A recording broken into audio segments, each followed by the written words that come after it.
Last Saturday we released 2 songs. They were called Street Music. We had a song called Rum and a song called Cook. And today I want to talk about how I built those songs, because we recorded them like you would record a professional studio recording. But in the final product, it sounds like buskers on a street. And I want to show how I got from just recording with a proper mic in a nice situation into it sounds like we're in the middle of a street. That's what I want to talk about today.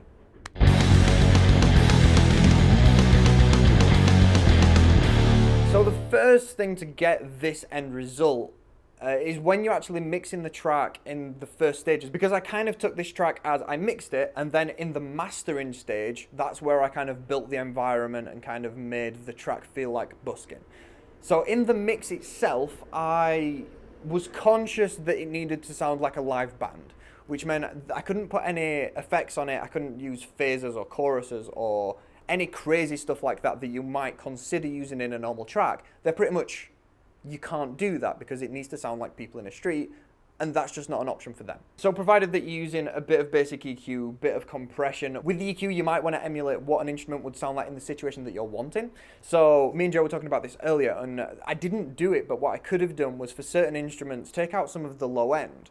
Because there's a thing called proximity effect with microphones, and the closer you are to a microphone, the more lower frequencies a microphone will pick up within a certain radius. It's quite a close radius. And because in a live situation the mic would be really far away from the majority of the instruments, there wouldn't be that kind of super loud low end on any of the instruments, because the mic is actually quite far away from all of them, which might mean that you would want to pull down the low end of the EQ to kind of emulate that. I didn't do that, it didn't really matter. I got my distance or emulation of distance through reverbs, but you could do that if you wanted to. In terms of compression, if you wanted to put compression on, pretty basic, just don't overdo it because you want a natural sound, basically. Okay, now for the juicy bits where we kind of get into the sound of buskers. So the first thing that I did in the mix was I added a bit of a reverb and a delay, mainly because that's what it sounds like when you perform in a big open space. You have noise of the instruments bouncing off a building over there and coming back, and you don't acknowledge it when you're actually there, mainly because you just associate that with this is what it sounds like. But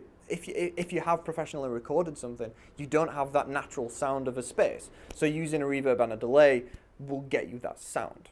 So the reverb was pretty standard. It's just a big open reverb that was turned way down. And the delay was kind of a slap delay because it needed to bounce quite a lot, because the idea was that I wanted it to sound like it was bouncing between buildings, and you would get that kind of ding, ding, ding, ding, ding. Other than that, I wanted to get a bit of a vintage sound. So what I did was I ran everything musically. So later on we're going to talk about a bit of soundscape. These didn't go through that, and maybe they should have, but I didn't put them through. Everything musically went through a mic emulator. Waves have a plugin that allows you to emulate 3 old microphones, and I ran the entire output signal through that mic emulator and just had it as like, not the entire signal, just a little, just kind of flavor of what this old mic sounded like. This is what it sounds like on its own.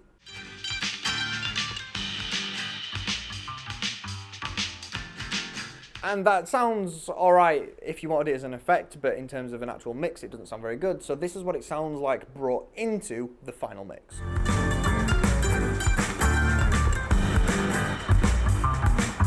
As for the mix, that is pretty much it. That's just kind of how I got the final sound.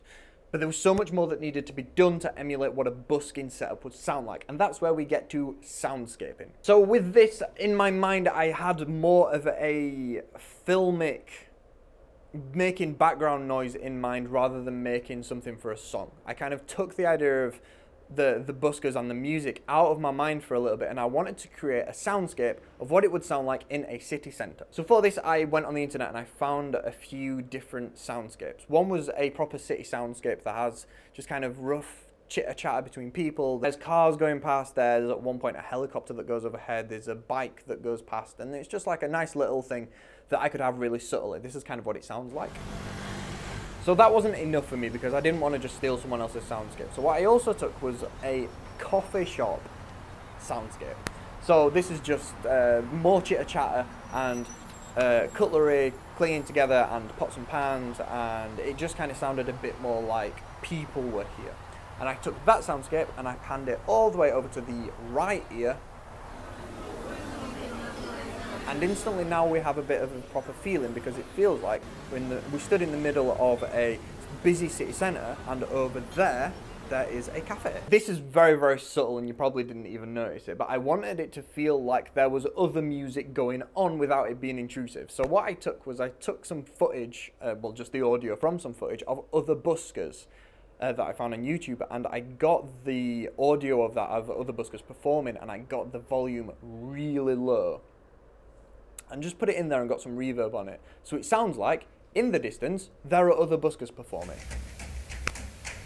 So at this point, I could stop here if I wanted to. I've got a bit of a soundscape going on. If I insert the music into this, it would sound pretty good and would be what I wanted. But I want to add a little bit more flavour. I wanted to make it feel as though this band that we've created are actually performing to people, and they are actually busking. So the easiest thing there was to, at the end of each song, have a round of applause. Again, I could have just stopped here, but I didn't. There was one last thing that I wanted to do, and I added, in theory, what are the band members talking to each other at some point. You might not have noticed this if you've heard the tracks, but just before the first song plays, over in the right headphone, there is a guy that goes, "Let's go!" That might be one of the band members talking to one of the other band members, preferably the drummer, because they start just going like, "Oh, come on, let's start the song." Thought that'd be a nice little bit of world building in terms of, it actually feels like people are there and this is like an actual thing that's happening. And then the only other thing that I did was, while I was searching for buskers that I was going to put in the background, I found a saxophone player that was, the video was called something to do with busking, but he wasn't actually busking, he was just in a room playing the saxophone. And then once he'd finished playing the saxophone, he was having a conversation with other people in the room. And I took that little conversation, and when the first song finishes, that conversation kind of plays in the background. So whether that's someone walking past, or someone that's applauding that's having this conversation, or whether it's someone in the band having the conversation, doesn't really matter. It doesn't actually serve a full purpose, other than it just feels like it's building this little world, and there are people talking, and you can audibly hear that one conversation, whereas in all the other soundscapes, there's conversation, but you can't hear it. It's all just inaudible. That one you can actually hear. It brings a bit more life to the world, even though it doesn't actually serve any purpose towards the tracks themselves. And that's pretty much it. That's in terms of what I had. In terms of the mix, you've just got to wing it with the track and just pull that up a bit there, pull that down a bit there. There was certain bits where the other buskers that were in the background got very loud, so I turned them down. At one point I mute them because they're doing something that completely clashes with what's happening in the track itself.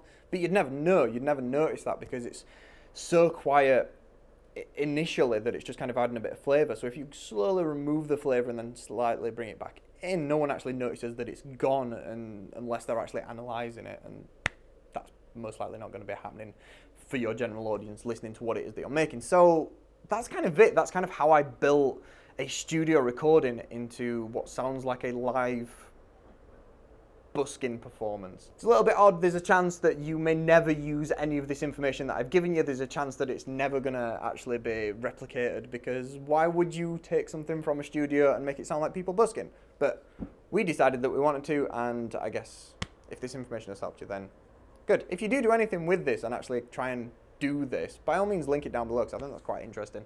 I'd like to see other people try and do... I'd like to see other people not just try and get the best broadcast quality studio recording, and actually think, what can I do with this music that's interesting? How can I emulate things that have happened in the past? How can I make something sound like something else? Because that's really interesting, and not many people are doing it. If you want to see us write the song that I've been talking about for this entire video, click there. And if you want to hear the song in its finished gorgeousness, click over there. Cool, that's it. Thank you for watching this video. Bye.